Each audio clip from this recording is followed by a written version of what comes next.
Hello, hello, les amis, qui va être là ce soir 23h pile? On est vendredi 4 novembre et je viens pour mon défi 365 live pour mon 117e live. Fin de semaine, on est vendredi. Pour ceux qui me suivent, vous savez que j'ai commencé depuis lundi le rituel du matin pour les entrepreneurs avec Lumia Ferreira. Donc je me suis levée tous les matins à 5h45 pour faire du Kundalini Yoga de 6h à 7h15. Yes, yes, yes. Et aujourd'hui, j'étais où? Hello Régent, comment ça va au Québec? Et aujourd'hui, qu'est-ce que j'ai fait? J'ai passé la journée avec mon conjoint, mais aussi mon amie Stéphanie. C'est pour demain? Alors tu dis quoi? C'est pour demain? C'est quoi pour demain, Christiane? Aujourd'hui, j'étais avec mon amie Stéphanie Hervé, son conjoint Dominique Karch, mon conjoint, et puis Sandrine et Isabelle aussi, les participantes de cette journée, être autonome avec ma santé. Oui, ça va au Québec, yes, et moi aussi, ça va très bien, 23h, je viens de passer la soirée chez des amis qui ont gardé notre fils aujourd'hui, voilà, parce que c'est les vacances scolaires, et donc aujourd'hui, on était pour cette belle journée avec Stéphanie Hervé et Dominique, pour parler de santé, et surtout pour parler de comment prendre soin de sa santé de manière autonome. Voilà, l'idée c'est vraiment ce qu'il disait, et j'ai beaucoup aimé cette façon de voir les choses, et puis c'est comme ça que je la vois aussi, ça nous aide, surtout dans la période dans laquelle on vit, on en a encore plus besoin, que la santé, ce n'est pas de soigner la maladie. Alors bien sûr, quand on est malade, on soigne la maladie, mais la santé, en fait, c'est pas soigner la maladie, c'est de nourrir cette bonne santé, d'amener cette bonne santé, de maintenir cette bonne santé, parce que au départ, notre corps est une merveille extraordinaire qui régule à l'intérieur les choses toute seule. On appelle ça l'homéostasie, quand l'équilibre se fait, on n'a pas besoin de réfléchir pour que la digestion se fasse, pour que la respiration se fasse. Alors oui, on peut respirer de manière consciente, mais quand on dort, tout se passe dans notre corps. Tout se passe dans notre corps sans qu'on ait besoin d'y réfléchir. Oui, prévenir la maladie, tu dis Christiane, c'est-à-dire que de s'occuper de notre santé avant la maladie. Hello Amélie, un petit coucou, je vais faire dodo. Et ravie de te saluer. Oui, moi aussi, je suis bien contente d'avoir un petit message de toi. J'espère que le rendez-vous aujourd'hui avec tout le groupe de l'Odyssée s'est bien passé. Moi, je vais vous regarder en replay ce week-end. Donc, on a vraiment échangé et on a expérimenté aussi aujourd'hui des manières d'écouter les messages de notre corps, de plutôt faire en sorte que, au lieu de soigner la maladie, faisons en sorte de soutenir notre corps à être en bonne santé. Donc ça va passer par faire attention à notre environnement, faire attention à ce qu'on fait entrer dans notre corps. Si vous voyez ce que je veux dire. Non, je plaisante. Mais là, quand je parlais de faire entrer des choses dans notre corps, c'était l'alimentation. Voilà, faire attention à l'alimentation. Donc, on a aussi partagé un repas ensemble qu'on a fait nous-mêmes sur l'alimentation vivante, donc avec des végétaux non cuits. Alors, à part la très bonne soupe de Dominique, soupe potimarron marron, Sinon, on a fait des rouleaux de printemps avec de l'avocat, de la betterave, des carottes. Alors, Stéphanie avait fait aussi un mélange avec de la betterave et des graines de tournesol. Oui, c'est ça, les graines germées, exactement, Christiane. Et, euh, et c'était vraiment très chouette. Alors, des fois, on n'est pas responsable, ce qui entre dans le corps comme un SPT.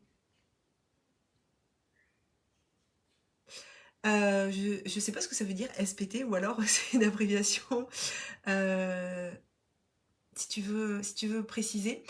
Euh, je suis en train de réfléchir, mais voilà. Je réfléchis, mais je suis pas sûre. Et donc, on a fait... Ah, syndrome post-traumatique. C'est ce à quoi je pensais en fait quand tu disais ça, mais j'avais autre chose en tête qui n'était pas du tout ça.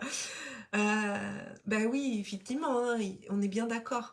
Mais tout ce qu'on peut prendre en compte et tout ce sur quoi on peut agir, et donc sans culpabilité, mais de reprendre notre responsabilité. Voilà, on a fait aussi la méditation, on a parlé aussi de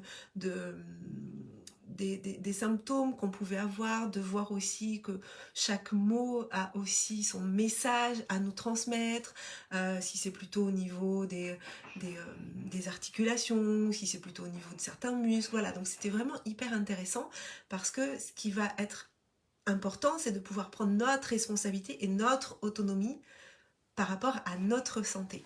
Et c'était une super journée. Puis j'ai toujours tellement de plaisir à retrouver Stéphanie puis Dominique, voilà, chez eux dans leur belle maison. Ouais, c'était vraiment chouette. Et je crois que, en tout cas, moi, dans puisque je vous emmène hein, dans mon défi, dans cette deuxième année dans le monde de l'entrepreneuriat, je crois que ça fait vraiment partie des choses sur lesquelles j'ai vraiment pris conscience aussi, justement, quand je suis devenue entrepreneur. Parce que quand on est salarié, comme j'étais avant, en l'occurrence fonctionnaire, euh, eh bien, quand on est malade, alors oui, c'est embêtant hein, quand on est malade, mais bon, moi, je n'étais pas très souvent malade. Hein, voilà, j'ai pas abusé des arrêts maladie, mais voilà, si on est malade, il y a un arrêt maladie, et puis voilà quoi. Et on continue à recevoir son salaire.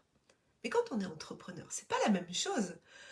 C'est, c'est, et c'est ça où je trouve intéressant, c'est que en devenant entrepreneur, ça m'amène à prendre encore plus soin de moi. Voilà. Vraiment, enfin, c'est vraiment, et c'est une bonne chose en fait, c'est une bonne chose, c'est-à-dire que comme je n'ai pas les mêmes garanties, comme je n'ai pas la même couverture sociale, la même sécurité, ça veut dire que je vais devoir prendre plus soin de moi. Mais c'est génial, parce que au final, c'est pour du bon. Donc, le fait voilà, de faire le Kundalini Yoga là, tous les matins, depuis lundi, me lever à 5h45, faire 7h15 de Kundalini Yoga, de passer cette journée à découvrir des choses, à voir comment on peut mieux s'alimenter. Alors, je suis pas végétarienne, hein, moi j'aime la viande. Mais voilà, on a fait un très bon repas qui était végétarien, qui était très copieux. Enfin voilà, j'ai pas du tout senti de manque ni dans les quantités, ni parce que ça nourrit en fait. Ça nourrit tout ce qui avait été préparé. Et puis, on parlait aussi justement du fait de ce qu'on ingère est important, mais les conditions dans lesquelles on ingère cette nourriture. Parce que si on mange bio, si on mange voilà, que de la bonne nourriture, mais qu'on la mange par exemple cette nourriture devant la télé en écoutant des informations anxiogènes, en fait ça annule complètement les effets de cette alimentation bio. Donc il y a effectivement ce qu'on fait entrer dans notre corps, mais il y a aussi tout le contexte dans lequel on vit et de mettre de la joie. Et là, ces belles connexions. Alors voilà, moi, vous le savez peut-être si vous me suivez que je suis fan d'événements en ligne. J'adore créer des sommets en ligne. J'accompagne des créateurs de sommets en ligne parce que je trouve que c'est un formidable outil pour connecter à l'international et passer un message à grande échelle, j'adore ça. Mais les moments comme ça, on se retrouve en petit comité, en présentiel, c'est waouh, ça n'a pas de prix, j'adore, vraiment. Euh, Ça nourrit le cerveau et l'estomac. Oui, peut tout changer. Se nourrir le cerveau et l'estomac peut tout changer. Ouais. Et la façon, effectivement, dont on le nourrit. Et c'est pareil, voilà, le cerveau, quelle nourriture on lui donne. Est-ce qu'on choisit la nourriture? Est-ce qu'on choisit ce qu'on écoute? Est-ce qu'on choisit, oui, qu'est-ce qu'on fait rentrer dans notre oreille? Et ça, c'est vraiment hyper important. Et beaucoup de choses qu'on a dites aujourd'hui, c'était des choses dont j'avais déjà conscience. J'ai découvert des choses aussi, bien sûr. Mais surtout, ce qui m'importait, moi, c'était de le faire avec mon compagnon, avec Pascal. C'était ça vraiment, le fait de pouvoir faire ce chemin ensemble, le fait de pouvoir, depuis, voilà, depuis 2019 qu'on a commencé vraiment tous les deux à faire du développement personnel, mais à le faire en couple et à avancer ensemble, de cheminer ensemble, de mieux se comprendre, de mieux se découvrir, de prendre soin chacun de nous, mais aussi l'un de l'autre, de prendre soin de notre famille, de notre environnement, de prendre des décisions ensemble qui vont dans ce sens-là. Et c'est vrai que j'ai toujours partagé à Pascal euh, mes, euh, mes rêves, mes projets d'entrepreneuriat, même si lui ne l'est pas. Et là, c'est vraiment entreprendre sa vie en fait, prendre la responsabilité de sa vie, avoir son libre arbitre, mais se former, s'informer, s'entourer de personnes qui nous font du bien. Et, euh, et ça, ça n'a pas de prix en fait, ça n'a pas de prix. Et c'est vrai que nous, dans la famille, on a vécu 2 décès difficiles. Pascal a perdu son frère en 2017 et sa sœur en 2021, tous les deux de cancer foudroyant en 3 mois, probablement pour des raisons différentes, les deux. Euh, c'est des départs qui nous ont comme des électrochocs en fait. Et moi vraiment, et c'est ce que je disais à Pascal tout à l'heure dans la voiture, et voilà, l'émotion est remontée, même si ça fait 5 ans. Euh, j'ai compris ce message en fait qu'il m'a transmis de vis tes rêves parce que tu sais pas quand est-ce que ça va s'arrêter et prends soin de toi parce que quand on n'a pas la santé, mais le reste n'a pas d'importance en fait, c'est le socle, c'est la fondation. Si on n'a pas la santé, on ne peut pas mettre le reste. Et, et un entrepreneur, moi je parle d'entrepreneuriat parce que c'est mon dada, euh, s'il ne prend pas soin de sa santé en premier, il aura beau avoir tous les plus beaux projets du monde, les plus belles idées du monde, mais ça ne marchera pas. Et vraiment, c'est ça la fondation, et c'est ce que j'essaie de mettre en place petit à petit je peux te comprendre, j'ai perdu 2 frères, un en juin 2020 et l'autre en mars 2021. Oh, je suis désolée vraiment, et oui, je comprends complètement, c'est euh, c'est des drames, et je me dis qu'on doit aussi faire, enfin en tout cas moi c'est ma vision des choses, hein, je vous demande pas de la partager, mais on doit faire honneur aux messages qu'ils nous ont transmis. En tout cas moi j'ai vraiment ressenti ce message au décès de Patrick qui était la vie elle peut partir comme ça du jour au lendemain. Fais ce que tu as à faire, vis tes rêves, prends soin de toi. Et vraiment, c'était ça. Et je me suis dit, ok, ok. Bon, juste au départ, je savais pas c'était quoi mes rêves. Et puis, petit à petit, je les ai trouvés. Et là, prendre sa santé en main, là, au décès de Stéphanie, la sœur de Pascal, donc c'était il y a presque un an, en fait. J'ai plus la date. Oh si, j'ai la date. Oui, c'est le 21 novembre. Ça va faire un an et un électrochoc encore, quoi. Un électrochoc, et comme si... deuxième message, quoi. C'est, hey, vous entendez là? Vous avez compris qu'il faut prendre soin de soi, qu'il faut pas faire rentrer n'importe quoi dans son corps, qui... C'est pas possible, quoi. Devenons responsables de notre santé et ne nous laissons pas dicter comment on doit prendre soin de notre santé, parce que ce qu'on nous dit et ce qu'on veut nous faire comprendre, c'est prendre des médicaments, soigne la maladie, mais c'est pas ça la santé. C'est pas ça la santé. La santé, c'est pas soigner la maladie. Hey, bonsoir Jacqueline, comment tu vas? C'est pas ça la santé. La santé, on l'a au départ. On l'a au départ. Il faut juste mettre en place les conditions qu'elle puisse être.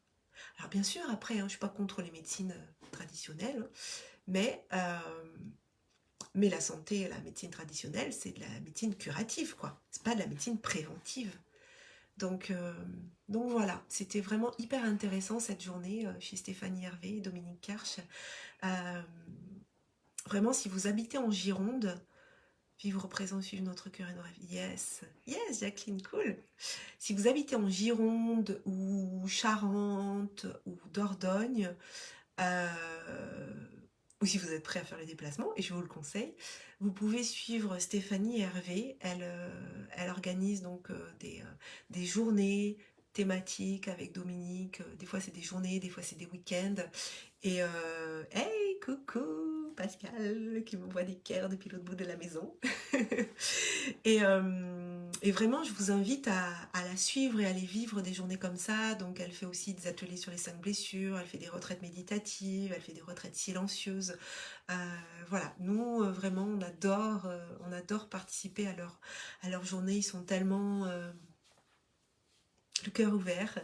Et, euh, voilà, ils sont extraordinaires. Vraiment, moi, je les aime d'amour. Et, euh, et c'était beau, c'était chouette. On a passé une belle journée. Et ça aussi, c'est prendre soin de sa santé. Passer des moments comme ça avec des amis où on rigole, où on passe du bon temps. Là, c'est pareil. Ce soir, on était chez des amis, là, au bout de notre rue. Et ça fait du bien. Et ça fait du bien d'échanger. Et ça fait du bien ouais, de rigoler, de passer du bon temps ensemble et de prendre soin de soi. Donc, euh, moi je vais aller me coucher. Demain, on passe la journée chez ma maman, donc on va aller voilà, passer un bon moment à Angoulême, puisque moi je suis de Charente, comme Pascal, de Charente aussi. Et qu'est-ce que je voulais vous dire d'autre? Je viendrai vous parler, alors peut-être pas demain, je ne sais pas à quelle heure on va rentrer, mais en tout cas, si vous passez sur mon profil, que vous avez déjà créé un sommet en ligne et que vous voulez en créer un deuxième, j'ai une offre exceptionnelle pour le Black Friday. Donc le Black Friday, c'est dans 2 semaines. Je lance la première cohorte de mon mastermind, le cercle élévation. Et si vous avez déjà créé un sommet en ligne, donc c'est que pour des gens qui ont déjà créé un sommet en ligne, qui sont entrepreneurs, donc les entrepreneurs qui ont déjà créé un sommet en ligne et que vous souhaitez en créer un deuxième, je vous propose un mastermind sur 7 rencontres pour aller travailler la préparation de votre sommet, bénéficier du feedback des autres, des conseils, de mes conseils, de mon expertise. Et voilà, donc vous pouvez soit aller sur mes réseaux, tout ça, m'envoyer un message privé pour échanger, parce que ça va être un truc de dingue. Donc il n'y a que 10 places. Là, je fais une première cohorte avec 10 entrepreneurs, histoire que si vous avez un sommet qui arrive courant 2023, donc on va avoir 7 rencontres sur décembre, 3 rencontres en décembre après 2 semaines de pause pour les Noëls et 4 rencontres en janvier. C'est que fin janvier, vous avez en fait tout votre plan stratégique, votre rétro-planning de prêt, tout. pour que tout soit prêt fin janvier et qu'après vous puissiez aller vous lancer dans l'exécution en fait des différentes tâches de votre sommeil. Mais j'en parlerai, je vais peut-être même faire un live la semaine prochaine de toute façon sur ma page, et puis je vous prépare aussi des petites choses autour des sommeils en ligne. Voilà, Christiane qui dit, et toi tu vas encore te coucher à minuit. Mais demain je me lève pas à 5h45, hein. Je fais pas le Kundalini Yoga le samedi et le dimanche. Non, Lumia elle a dit on fait pas. Elle n'a pas dit on fait pas, mais en tout cas elle n'est pas là en live avec nous, donc moi j'ai besoin que Lumia soit en live avec moi à 6h, sinon je fais pas. Donc là je vais aller tranquillement me coucher, peut-être continuer le livre que j'ai commencé, Happy Days de Gabriel Bernstein. On va voir. Bon, je vous souhaite une très belle soirée, prenez soin de vous, passez un bon week-end, et puis je vous dis à demain. Bye bye.